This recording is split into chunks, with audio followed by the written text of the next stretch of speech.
મહત્વના સમાચાર નર્મદાથી, જ્યાં રાજપીપળામાં હાઈ વોલ્ટેજ ડ્રામા જોવા મળ્યો। ચૈતર વસાવાની અટકાયત સમયે સમર્થકો અને પોલીસ વચ્ચે ભારે ઘર્ષણ થયું છે। તાલુકા પંચાયતના પ્રમુખને માર મારવાના આરોપમાં અટકાયતથી આ હોબાળો થયો છે અને રાજપીપળા પોલીસ સ્ટેશનની બહાર ચૈતર વસાવાના સમર્થકો પહોંચ્યા, તેમણે ભારે હોબાળો મચાવ્યો। તાલુકા પંચાયતના પ્રમુખને લાફો ઝીક્યો હોવાનો ચૈતર વસાવા પર આરોપ છે અને તેને લઈ પોલીસની ટીમ ચૈતર વસાવાને લેવા માટે પહોંચી હતી અને ચૈતર વસાવાને લઈને રવાના થઈ। એ દરમિયાન તેમના સમર્થકો પોલીસની ગાડી રોકવાનો પ્રયાસ કરતા જોવા મળ્યા। ભાજપના સાંસદ મનસુખભાઈ વસાવા અત્યારે આપણી સાથે જોડાઈ ચૂક્યા છે। મનસુખભાઈ, ચૈતર વસાવાની અટકાયત સમર્થકોએ ઝપાઝપી પણ કરી છે। જી, જો એમના આમ આદમી પાર્ટીના કાર્યકર્તાને કોઈ સભ્યતા જેવું નથી। આજે ડેડિયાપાડા અને સાગબારા તાલુકાની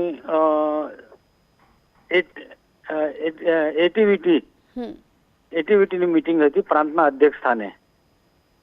તો એમાં મીટિંગના એજન્ડાને લઈને તાલુકા પંચાયતના પ્રમુખ ડેડિયાપાડા અને તાલુકા પંચાયતના પ્રમુખ સાગબારા એ બેન છે ચંપાબેન અને ડેડિયાપાડાના પ્રમુખ છે સંજયભાઈ, એમની સાથે મીટિંગની એજન્ડા લઈને બોલવાનું થયું।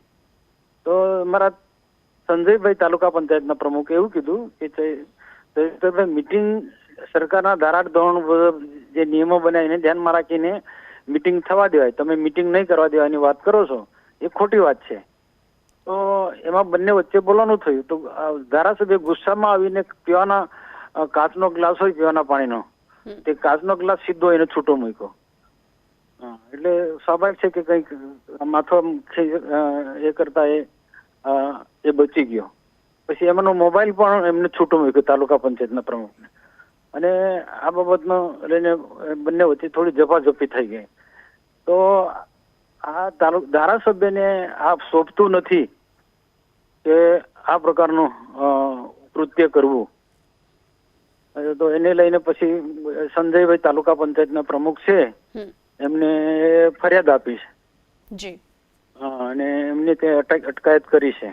જી જી, મનસુખભાઈ, આપ અમારી સાથે જોડાયા બદલ આપનો આભાર। આપણી સાથે નર્મદા ભાજપના જિલ્લા પ્રમુખ નીલ રાવ પણ જોડાઈ ચૂક્યા છે।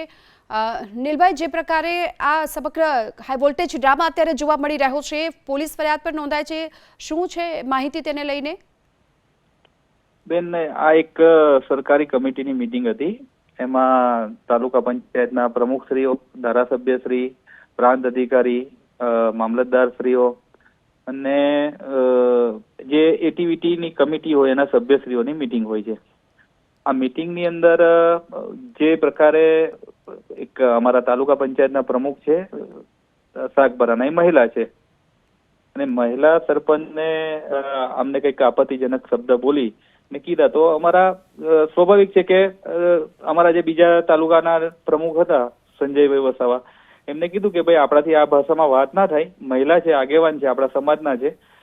તો એમને એટલામાં તો એટલો ગુસ્સો આવી ગયો કે એમને છૂટો મોબાઈલ મારી દીધો। છૂટો મોબાઈલ મારીને પછી ઝપાઝપી કરવા માંડ્યા, ધોલ ધાપટ કરી। અને ત્યારબાદ એ ઘટના પછી તરત જ થોડુંક બધા આવ્યા એટલે પોલીસ ને કઈ ઉપસ્થિત હતા, એમને છૂટા પડ્યા। તો કાચનો ગ્લાસ હતો, કાચના ગ્લાસના માથા પર મારવા જતા તો પોલીસ અધિકારીનો હાથ વચ્ચે આવી ગયો ને તો એ આજે ગંભીર રીતે ઈજાગ્રસ્ત પણ થાત। આ એક સરકારી વહીવટી મીટિંગ હોય છે અને સરકારનું કામ કરતી હોય, જેની અંદર એ પણ પોતે એમના પણ અભિપ્રાય હોય છે। આ પ્રકારનું વર્તન જો તાલુકાના આગેવાનો સાથે ને એમાં પણ તાલુકા પંચાયતના પ્રમુખ અને મહિલા હોય તો એક બાજુ એ સમાજની વાતો કરતા હોય, એક બાજુ એમના આદિવાસી સમાજના મહિલા હોય એમને આવી રીતના અપમાનિત કરે, એ મને તો વ્યાજબી લાગતું નહીં અને આ સંદર્ભે પોલીસ ફરિયાદ નોંધાયેલી છે। આગળનું ઘટના હવે આપણે જોઈએ શું થાય છે। જી, આભાર આપનો અમારી સાથે જોડાવા બદલ। હાલ સંવાદદાતા કનકસિંહ પણ આપણી સાથે જોડાઈ ચૂક્યા છે।